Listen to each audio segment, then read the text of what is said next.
ಶಿವಮೊಗ್ಗ ಜಿಲ್ಲೆಯ ಶ್ರೀ ಕ್ಷೇತ್ರ ಹೆಗ್ಗಲತ್ತಿ ಶ್ರೀ ನಾಗಯಕ್ಷೆ ದೇವಿ ನವಗ್ರಹ ಮತ್ತು ಶ್ರೀ ನಾಗದೇವರ 12ನೇ ವಾರ್ಷಿಕೋತ್ಸವ ಪೂಜಾ ಕಾರ್ಯಕ್ರಮಕ್ಕೆ ಆಗಮಿಸುವ ಸಮಸ್ತ ಭಕ್ತರಿಗೆ ಸ್ವಾಗತ ಕೋರುವವರು ಶ್ರೀ ನಾಗಯಕ್ಷೆ ಭಕ್ತ ಮಂಡಳಿ. ಸಿದ್ದರಾಮಯ್ಯನವರು 17ನೇ ಬಜೆಟ್ ಅನ್ನ ದಾಖಲೆಯ ಬಜೆಟ್ ಅನ್ನು ಮಂಡನೆ ಮಾಡಿದ್ದಾರೆ.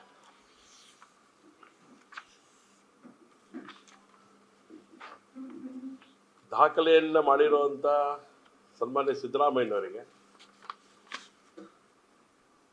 ನಾನು ಅಭಿನಂದನೆಗಳನ್ನು ಸಲ್ಲಿಸ್ತೇನೆ.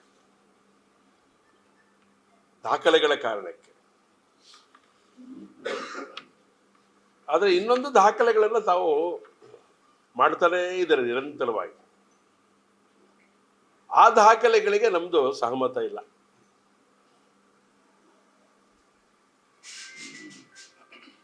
ವಿಶೇಷವಾಗಿ ಶಿವಮೊಗ್ಗ ಜಿಲ್ಲೆಗೆ, ಶಿವಮೊಗ್ಗ ನಗರಕ್ಕೆ 3 ವರ್ಷದಿಂದಲೂ ಕೂಡ ಬಜೆಟ್ನಲ್ಲಿ ದ್ರೋಹ ಮಾಡಿದಿರಲ್ಲ, ಅದು ದಾಖಲೆನೇ ನಿಮ್ಮದು. ನಿರಂತರವಾಗಿ 3 ವರ್ಷ. ಮಧ್ಯದೊಳಗಡೆ ಇನ್ನೊಂದು ಇದರ ಬಜೆಟ್ ಬಂತು, ಅದರಲ್ಲೂ ಇಲ್ಲ. ಆಲ್ಮೋಸ್ಟ್ 3 ವರ್ಷದಲ್ಲಿ 4 ಬಜೆಟ್ ಮಂಡನೆ ಮಾಡಿದ್ವಿ. ಒಂದು ಇದನ್ನು ಸೇರ್ಕೊಂಡಂತ ಬಜೆಟ್. ಮತ್ತೊಮ್ಮೆ ಈಗ ನಿನ್ನೆ ನಡೆದಂತ ಬಜೆಟ್ ಒಳಗಡೆ ಕೂಡ ಶಿವಮೊಗ್ಗಕ್ಕೆ ಬಹಳ ದ್ರೋಹ ಮಾಡಿದ್ದೀರಿ, ಅನ್ಯಾಯ ಮಾಡಿದ್ದೀರಿ ಮಲೆನಾಡು ಭಾಗಕ್ಕೆ. ಹಾಗಾಗಿ ಇದನ್ನು ನಾನು ಹೇಳಲೇಬೇಕು. ಹೇಗೆ ಯಾವ್ಯಾವ ಹಂತದಲ್ಲಿ, ಯಾಕಂದ್ರೆ ಯಡಿಯೂರಪ್ಪನವರು ಅಭಿವೃದ್ಧಿ ಮಾಡದಂತ ಸಂಗತಿಗಳನ್ನ ಗಮನದಲ್ಲಿ ಇಟ್ಕೊಂಡು ಯೋಚನೆ ಮಾಡಿದ್ರೆ ಶಿವಮೊಗ್ಗವನ್ನು ಇನ್ನೊಂದಷ್ಟು ಚೆನ್ನಾಗಿ ಮಾಡಲಿಕ್ಕೆ ಅವಕಾಶವನ್ನು ಜೋಡಿಸ್ಬೇಕಾಗಿತ್ತು. ಅದನ್ನು ನೀವು ಮಾಡಲಿಲ್ಲ. ಹಾಗಾಗಿ ಇದರಲ್ಲೂ ದಾಖಲೆಯನ್ನು ಸೃಷ್ಟಿ ಮಾಡಿದಿರಿ. ಶಿವಮೊಗ್ಗಕ್ಕೆ ಏನೂ ಕೊಡದೇ ಇರೋ ಹಾಗೆ ನೋಡ್ಕೊಂಡಿರುವಂತ ದಾಖಲೆ ಇದೆಯಲ್ಲ, ಮಲೆನಾಡಿನ ಜನಕ್ಕೆ ಏನು ಕೊಡಬಾರದು ಅಂತ ನಿರ್ಣಯ ಮಾಡಿದಿರಲ್ಲ, ಇದು ದಾಖಲೆಯ ಪರಮಾವಧಿ ಅಂತೇಳಿ ನಾನು ಭಾವಿಸ್ತೇನೆ. ಅಭಿವೃದ್ಧಿಯ ದೃಷ್ಟಿಯಿಂದ 2025ರವರೆಗೆ ನಿರ್ಲಕ್ಷ್ಯಕ್ಕೆ ಒಳಗಾಗಿದ್ದ ಶಿವಮೊಗ್ಗ ಜಿಲ್ಲೆಗೆ ಮೊದಲ ಬಾರಿಗೆ ಅನುದಾನ ನೀಡಿದ್ದ ಯಾರಾದ ಮುಖ್ಯಮಂತ್ರಿಗಳಿದ್ರೆ ಅದು ಯಡಿಯೂರಪ್ಪನವರು. ಅದಕ್ಕೆ ಹೇಳಿದೆ, ನಿಮ್ಮ 17ನೇ ಬಜೆಟ್ ಶಿವಮೊಗ್ಗ ಜಿಲ್ಲೆ ದೃಷ್ಟಿಯಿಂದ ಮಲೆನಾಡಿನ ಜನತೆಗೆ ಅಭಿವೃದ್ಧಿ ಶೂನ್ಯವಾಗಿರುವಂಥ ಬಜೆಟ್ ಅಂತೇಳಿ ನಾನು ಅದನ್ನು ಅವಲೋಕನ ಮಾಡ್ತಾ ಇದ್ದೇನೆ. 23, 24, 25, 26ರಲ್ಲೂ ಕೂಡ ಶೂನ್ಯ ಕೊಡುಗೆಯಿಂದಾಗಿ ಜನ ಬೇಸತ್ತಿದ್ದಾರೆ. ರಾಜ್ಯದ ಸಾಲ 8.41 ಕೋಟಿಗೆ ಏರಿದೆ. ಅದು ಶಿವಮೊಗ್ಗ ಜಿಲ್ಲೆಗೆ ಈ ಸಾಲದ ಪ್ರಮಾಣ ಸ್ವಲ್ಪ ಬರಬೇಕಿತ್ತಲ್ಲ, ಅಲ್ಲೂ ಬರಲಿಲ್ಲ. ಸಾಲ ಮಾಡಿ ಆದರೂ ತುಪ್ಪ ತಿನ್ನು ಅಂತೇಳಿ ಚಾರುವಾಕ ಹೇಳಿದ್ದಾನೆ. ಆ ಚಾರುವಾಕಂಗಾರ ಬೆಲೆ ಕೊಟ್ಟು ಸ್ವಲ್ಪ ತುಪ್ಪನಾರ ತಿನ್ನಲಪ್ಪ ಅಂತೇಳಿ ಸಾಲ ಮಾಡಿದ್ದೀನಿ ಅಂತೇಳಿ ಹಂಚಬೇಕಿತ್ತಲ್ಲ, ಅದು ಮಾಡಲಿಲ್ಲ.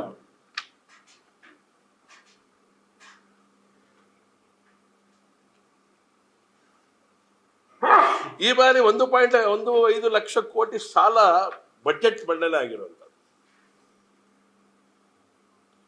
ರಾಜ್ಯದ ಸಾಲ 8.41 ಕೋಟಿಗೆ ಏರಿರೋದು, 1.15 ಲಕ್ಷ ಕೋಟಿ ಸಾಲ ಮಾಡಿ ಬಜೆಟ್ ಮಂಡನೆ ಅಡಿಷನಲ್.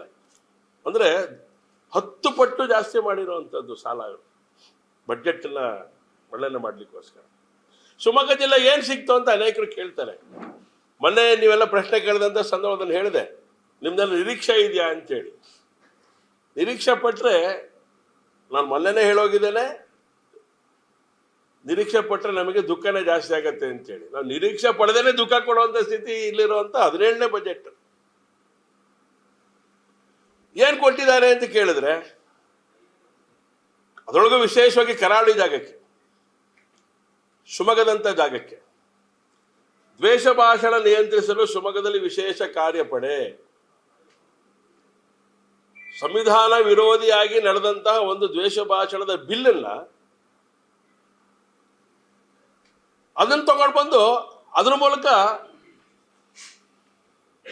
ವ್ಯಕ್ತಿಗಳೆಲ್ಲ ಕಟ್ಟಾಕುವಂತ ವಿಚಾರ, ಸತ್ಯ ಸಂಗತಿಯನ್ನ ಯಾರು ಹೇಳ್ಕೂಡ್ದು ಅಂತೇಳಿ ಅದಕ್ಕೆ ಬಾಯಿ ಮುಚ್ಚುವಂತ ಕೆಲಸವನ್ನ ಅದನ್ನು ಮಾಡಿರೋದು ಮಂಗಳೂರು, ಉಡುಪಿ, ಶಿವಮೊಗ್ಗ ಜಿಲ್ಲೆಗೆ.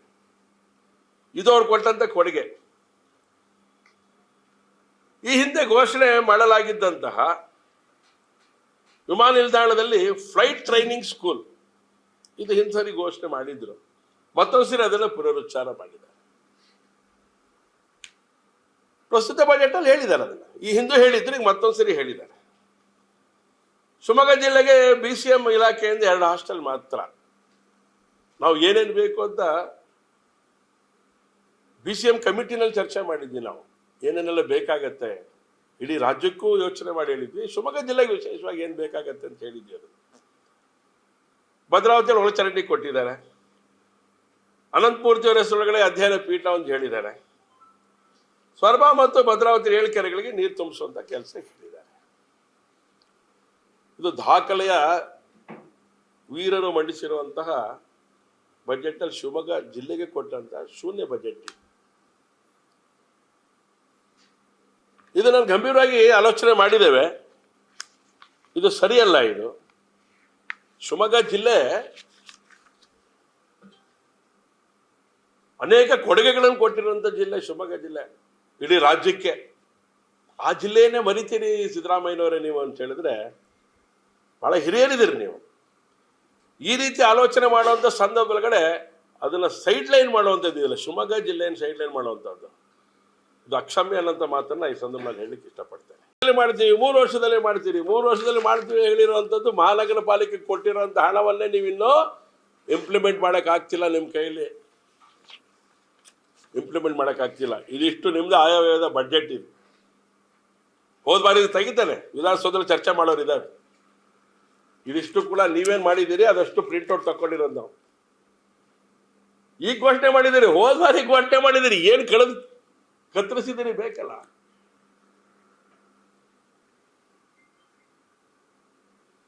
ವ್ಯವಸ್ಥಿತವಾಗಿ ಪ್ಲಾನ್ ಮಾಡಿದ್ದೀರಿ.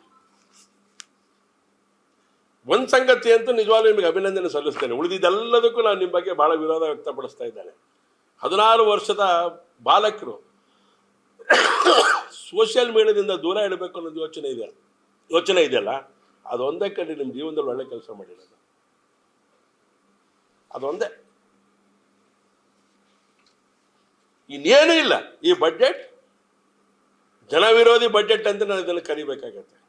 ಮಲೆನಾಡಿಗರಿಗಂತೂ ಅತ್ಯಂತ ಕಠೋರವಾಗಿ ನಾವು ನಡ್ಕೊಂಡಿದ್ದೀರ. ಮಲೆನಾಡಿಗೆ ಏನೇನೂ ಕೊಡದೇ ಇರುವಂತ ಸ್ಥಿತಿ ಒಳಗಡೆ ಅತ್ಯಂತ ಕಠೋರವಾಗಿ ನಡ್ಕೊಂಡಿದ್ದೀರಿ. ಶಿವಮೊಗ್ಗ ಜಿಲ್ಲೆ ಆ ಥರದ ಅನ್ಯಾಯ ಕೆಲಸಗಳನ್ನು ಯಾವತ್ತೂ ಮಾಡೇ ಇಲ್ಲ ಸಿದ್ದರಾಮಯ್ಯನವರೇ.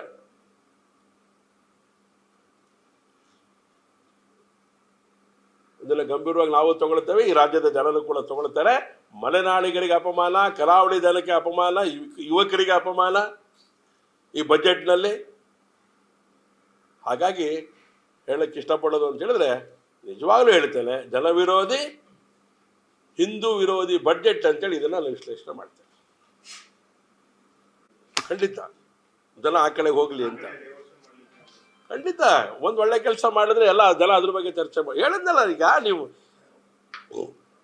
ಅಭಿವೃದ್ಧಿ ಪರ ಸರ್ಕಾರ ಅಂತ ಹೇಳ್ತೀವಲ್ಲಪ್ಪ, ಈ ಹಿಂದೆ ಬಡ್ಜೆಟ್ ಇದೆಯಲ್ಲ 3, ಅಲ್ಲಾಗಿರುವಂತ ಕಾರ್ಯಗಳನ್ನ ಗಮನದಲ್ಲಿ ಇಟ್ಕೊಂಡ್ರೆ ನೀವು ಅಭಿವೃದ್ಧಿ ಪರನೋ ಅಭಿವೃದ್ಧಿ ವಿರೋಧನೋ ಗೊತ್ತಾಗ್ಬಿಡುತ್ತೆ ನಮಗೆ. 3 ವರ್ಷ ಬೇಕಾಯ್ತ್ರಿ, ಇನ್ನೂ ಟೆಂಡರ್ ಫೈನಲ್ ಮಾಡಲ್ಲ ನೀವು. ಎಲ್ಲ ಸೆಂಟ್ರಲೈಸ್ಡ್ ವ್ಯವಸ್ಥೆ, ಎಲ್ಲ ಸೆಂಟ್ರಲೈಸ್ಡ್. ಎಲ್ಲಾಗತ್ತೆ ನಂಗೇನ್ ಬೇಜಾರಿಲ್ಲ, ಎಲ್ಲಿ ಬೇಕಾದ್ರೂ ಮಾಡ್ಕೊಳ್ಳಿ ಅವರು. ಅಲ್ಲಾಗಿದ್ದು ಕೆಳಗೆ ಬರಬೇಕಲ್ಲ. ಅಲ್ಲಾಗಿರುವಂತ ಯೋಜನೆಗಳು ಕೆಳಗಡೆ ಬಂದು ಕೆಲಸ ಪ್ರಾರಂಭ ಮಾಡಬೇಕಲ್ಲ. NGTಗೆ 40 ಕೋಟಿ ಕೊಟ್ಟಿದ್ದಾರೆ ಕೇಂದ್ರ ಸರ್ಕಾರ, ನೀವು ಕೊಟ್ರಾ? ಹೇಳಿದ್ನಲ್ಲ, ಬಿಡಿ ಬಿಡಿಯಾಗಿ ಎಳೆಯಾಗಿ ಬಿಡಿಸಿ ಇಡ್ತಾರೆ ಸಿದ್ದರಾಮಯ್ಯನವರೇ. ನಿಮ್ಮ 17 ವರ್ಷದ ದಾಖಲೆಗಳನ್ನ ಹಂಗೆ ಗಂಟು ಮುಟ್ಟೆ ಕಟ್ಟಿ ತುಂಗಾ ನದಿಗೆ ಎಸ್ತು ಬಿಡ್ಬೋದು. ನಾವು